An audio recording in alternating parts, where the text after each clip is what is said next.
You got to have a purpose no matter what you do in life. You got to have a purpose.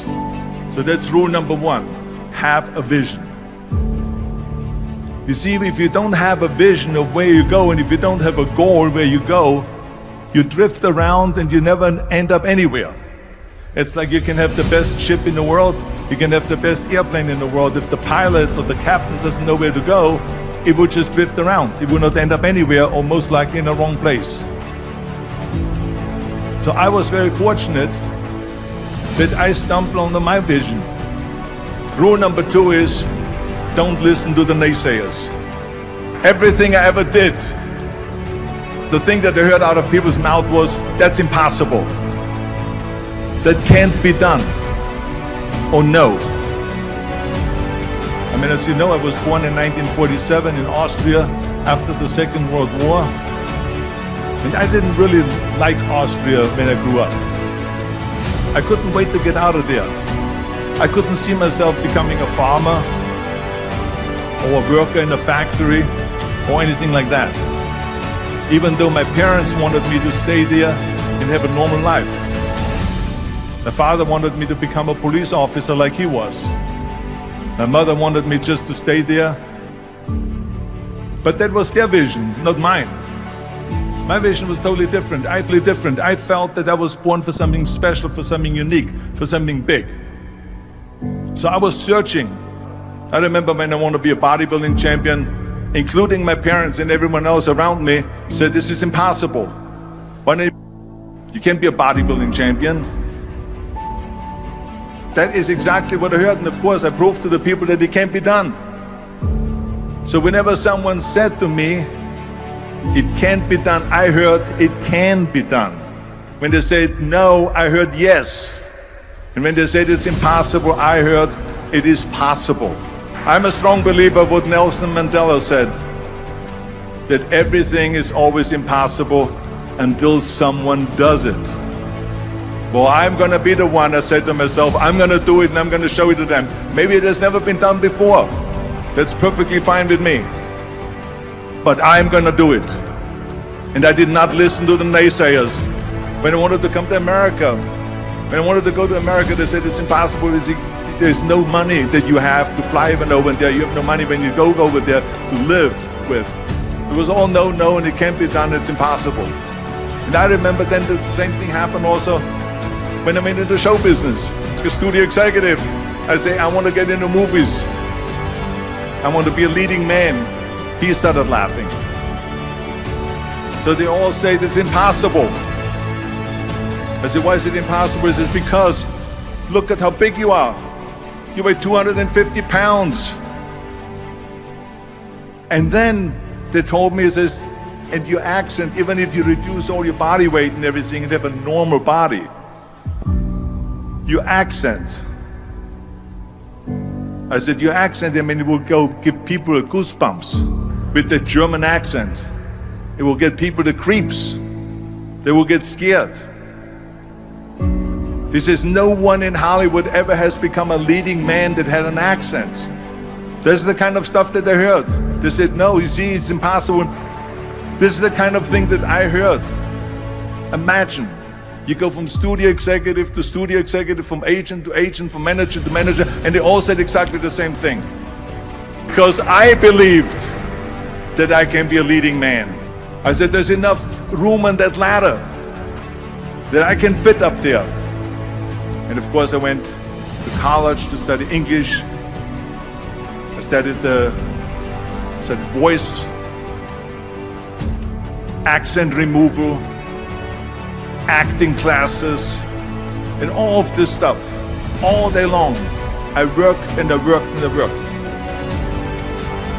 And within a short period of time, I made one movie called Hercules in New York, which of course went right into the toilet. It didn't discourage me. I still had the same vision.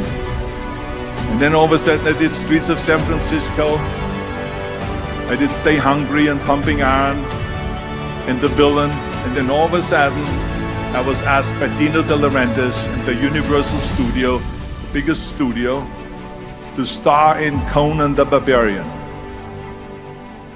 And after I did Conan the Barbarian, the director at the press conference said to the press, the director was John Milius. He said to the press, if we wouldn't have had Arnold, we would have had to build one. The very body that they said can never be sold because the time is wrong. A few years later, I'm doing Conan the Barbarian, and it was the #1 hit at the box office when it came out in the summer of '82. Think about that. And the director says, if we wouldn't have had his body, we would have had to build one. So all of a sudden, my body became an asset, not a liability. And the same thing was with Terminator. After we were finished filming Terminator, Jim Cameron said to the press, if Arnold wouldn't have had that accent and talked like a machine, I think the movie wouldn't have worked. The body and the accent that they attacked was an asset. But I didn't listen to those losers. I didn't listen to them at all. It's just the reality of it is that you cannot listen to the naysayers. So this is a very important lesson for all of you. If I would have listened to the naysayers, from bodybuilding to show business to politics, I would be in Austria in the Alps yodeling. So this is why I say don't listen to the naysayers. And the next thing, the third point that I'm going to make to you is work your ass off. There is no magic pill. There is no magic out there. You cannot get around. You have to work and work and work. And it drives me crazy when people say they don't have enough time to go to the gym for 45 minutes a day and work out. Or to do something for 45 minutes to an hour a day to improve. If it is physically improve or if it is mentally to improve. Imagine you read 1 hour a day about history. How much you will learn after 365 hours in 1 year. Think about if you study about the history of musicians, of composers, how much you would know.